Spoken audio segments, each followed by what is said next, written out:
أتعشقها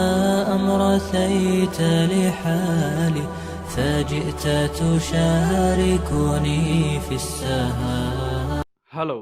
dunidan waxaa ku nool makhluuqaad kala duwan aqwaan ilaahay kala duway xagga diinta dhaqanka midabka iyo muuqaalkaba waxaa jira dad fara badan oo aadan malaynin inay ku nool yihiin dunidan balse ku nool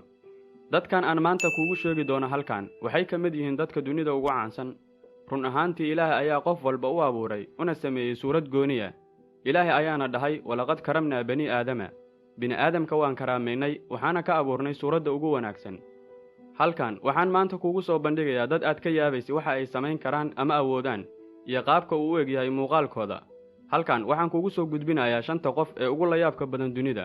shakhsiga koobaad waa Taran Van Hay ninkan ayaa qabsaday wargeysyada caalamka ayaama dhan iyadoo ay dad badan la yaabeen ninkan qisadiisa iyo muuqaalkiisa sawirqaado u shaqeeya warbaahinada caalamka mid ka mid ah ayaa ku booqday hooyigiisa si uu documentary uga soo diyaariyo sawirqaadihii ayaa goobta kula kulmay arrin aad uga nixisay kolkii uu guriga u soo galay ayuu wuxuu arkay nin timuhu dhulka u daadsan yihiin ilaa bannaanka qolka ninkan ayaa waxaa madaxa ka asiibay xanuun isagoo jira daada 25 sano kadibna wuxuu iska xiray madaxii ayaa aad u sii xanuunay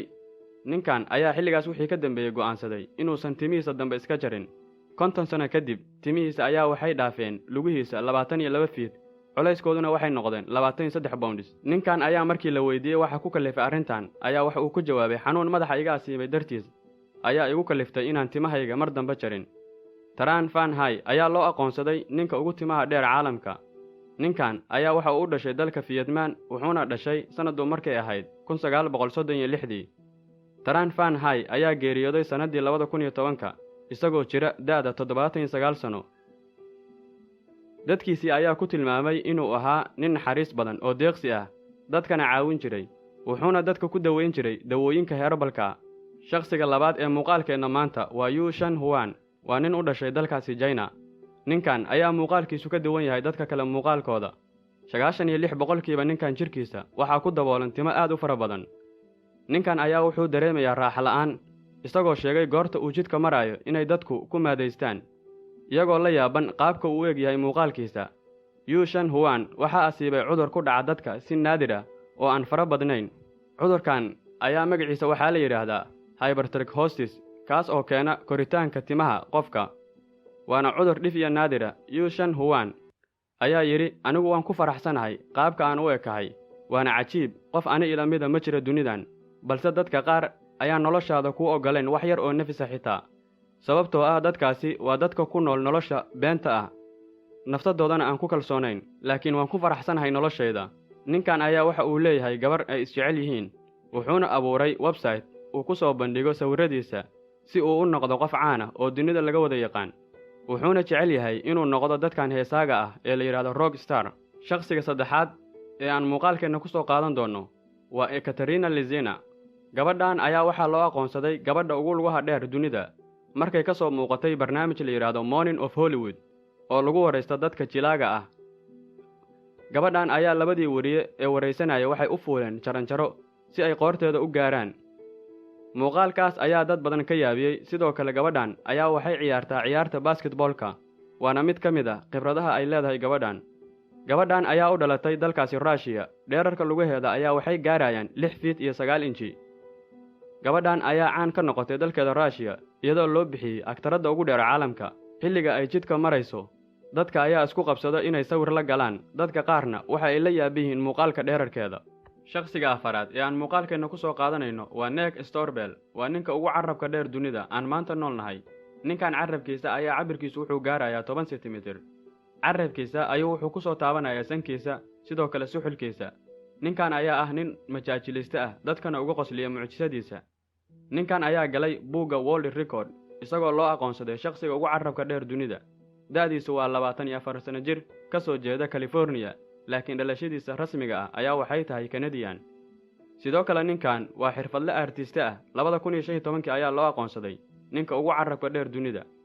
ninkan ayaa yiri dhibka kaliya oo haysta ayaa ah inaan waqti badan ku lumiyo xoqida carabkayga subaxii hore markaan cadaysanayo waayo carabkayga ayaa saa'id u dheer mana gaarsiin karo cadayga intiisa badan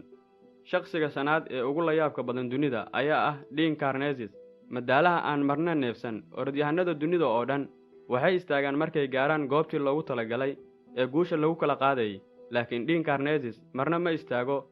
waa shakhsiga keliya oo dunida ku nool oo aan marna daalin, murqihiisana ma ahan kuwa daalo. ninkan ayaa ordi karo 3 maalmood iyo 3 habeen isagoon marna istaagin. waa ilaahay quwadiisa. ninkan ayaa maalin walba ku orda buuraha Meadows ee ku yaala California. ninkan ayaa ku dhashay magaalada Los Angeles ee dalkaasi Mareykanka sanadu markay ahayd 1962. ninkan ayaa waxaa la yidhi wuxuu orodkiisa ka bilaabay yaraantiisii isagoo guriga orod ka bilaabayo ilaa uu iskoolka tago. ardayda ay isku galaaska ahaayeen ayaa aad ula yaabi jiray ninkan isagoo dhididaya maalin walba fasalka soo galaya, wayna ku maadaysan jireen. ninkan ayaa yidhi maalinta ay ardadu igu qoslaan waxaanba ka sii qaadi jiray farxad iyo dhiirigelin, anigoo guriga haddana wakhtiga iskoolka la iga soo daayo orod ku tegi jiray. ninkan ayaa 3 maalmood iyo 3 habeen ordi karo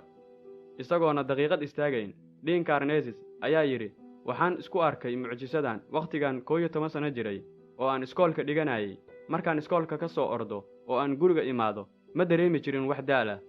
waxaan arkay anigoo u baahan orodka. taasina waa haybad aan dadka kala dheerahay, ayuu hadalkiisa ku soo afjaray. ninkan ayaa caan ka noqday dunida, wuxuuna furtay goobo badan oo ganacsi ah oo ku yaal dalkaasi Mareykanka, waxaana ka mid ah goobahaas Frozen Yogurt Shop. Dean Karnazes ayaa 2014 loo aqoonsaday Best Badies of the Year, shakhsigii ugu jirka quruxda badnaa sanadkaas 2014. gun iyo gunaanadkii kuwaasina waxay ahaayeen 5 qof ee ugu la yaabka badan dunida.